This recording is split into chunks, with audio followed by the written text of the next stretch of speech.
Welcome, market participants, to another Three Things in Credit. I'm Van Hesser, Chief Strategist at KBRA. Each week, we bring you three things impacting credit markets that we think you should know about. Hands down, my favorite characterization of the Fed's doings this week comes from the New York Times economics writer Peter Coy, who observes that, quote, "In trying to steer clear of the Scylla of inflation, you know where this is going, the Fed could inadvertently plunge the U.S. economy into the Charybdis of recession. After that, I have to warn you, I got nothing." This week, our three things are: 1. Extreme volatility. We cannot rule out contagion just yet. 2. New issue supply. Against a rash of unfavorable forces impacting corporate credit performance in 2022, this could be a bright spot. And 3. Fed confusion. We're not sure the messaging squares up with what we're seeing.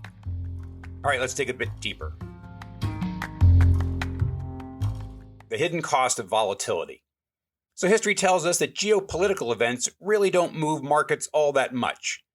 Sure enough, since Russia invaded Ukraine, U.S. stocks are 3% higher, European stocks are 1% lower, and commodities, as measured by the Commodity Research Bureau All Spot Index, is up 3%. So markets are humming along, taking all of this in, right? Well, not so much. The volatility is breathtaking. Oil has gone from $100 a barrel to $140, back to $100 in 10 days. European gas futures went from 23 to 72 to 34. Nickel, of course, jumped 250% in a day. Wheat jumped 70% in a week and fell 18% the next. Oh, and let's not forget about the 10-year Treasury yield, which has jumped 68 basis points since year-end. Then there's this one. Since its November peak, the Nasdaq has had 10 days where the index has moved plus 2% or more. Yet overall, it's been down 22% from its peak before its recent bounce. And let's not forget, Russia is veering toward default on $150 billion of debt. Now, we admit to being a bit curious about the comment by JP Morgan Chase's head of trading a couple of weeks ago, who said that, quote, "a lot of clients are under extreme stress," unquote.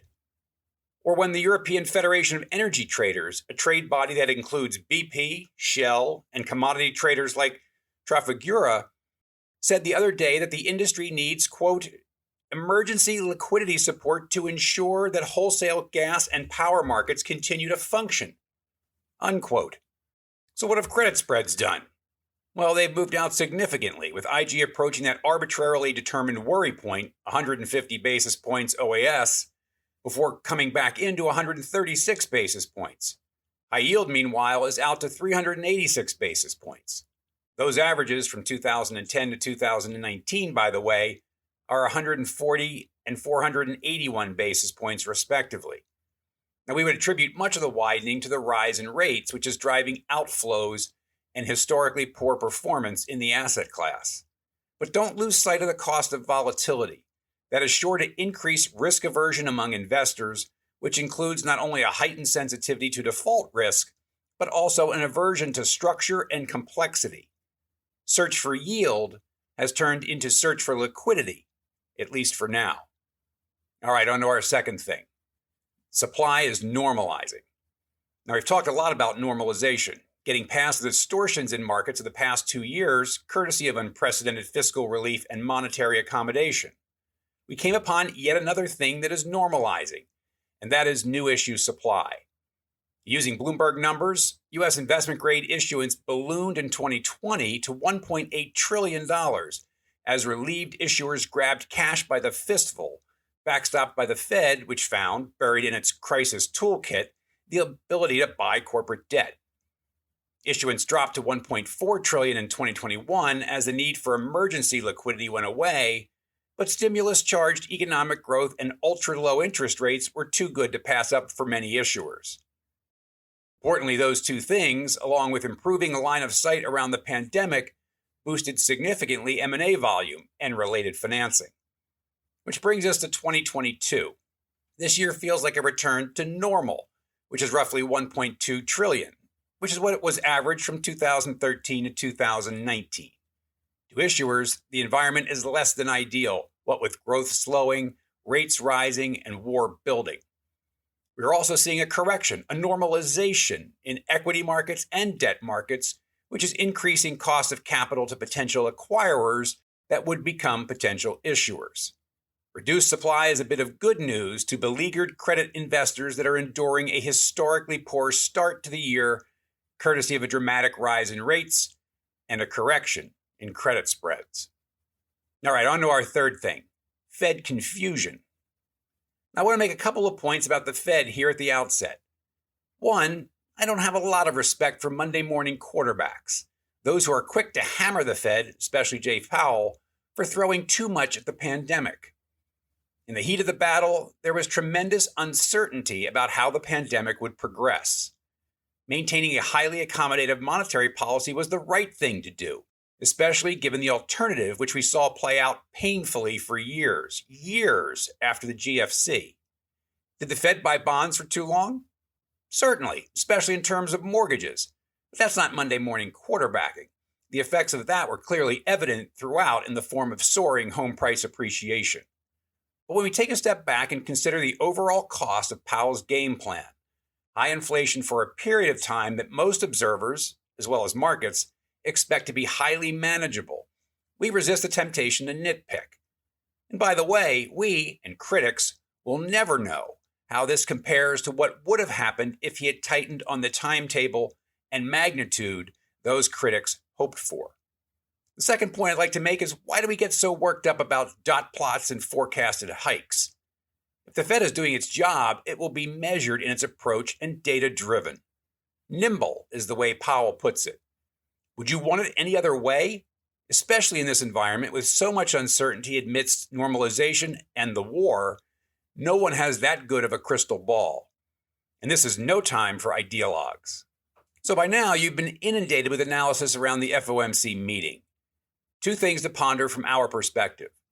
First, we disagree with the characterization of the economy as very strong and strengthening. It is neither.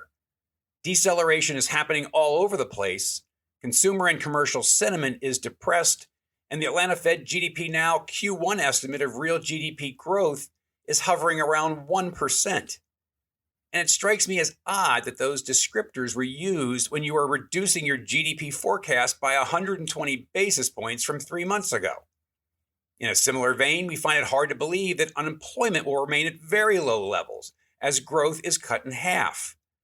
We know mathematically that's possible if the labor force does not grow, but that won't be good for economic growth. But I don't think that's behind the unemployment forecast. By the way, Powell did mention that labor supply remains subdued.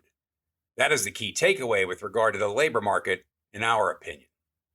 And finally, do not lose sight of measures of financial conditions which monitor the cost and availability of credit. At the end of the day, markets will do much of the Fed's work. Take the Chicago Fed National Financial Conditions Index.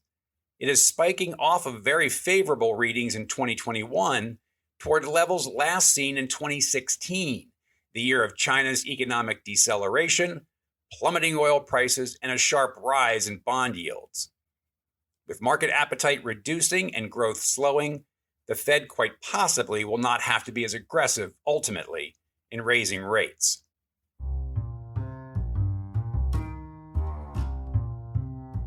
So there you have it. 3 things in credit. 1, extreme volatility. Cryptic comments suggest we should be concerned about contagion. 2, new issue supply. Returning to normal levels of issuance should be a positive technical in credit markets in 2022. And 3, Fed confusion. We don't consider the U.S. economy to be very strong and strengthening, but we do think the Fed will be measured ultimately in its tightening approach. As always, thanks for joining us.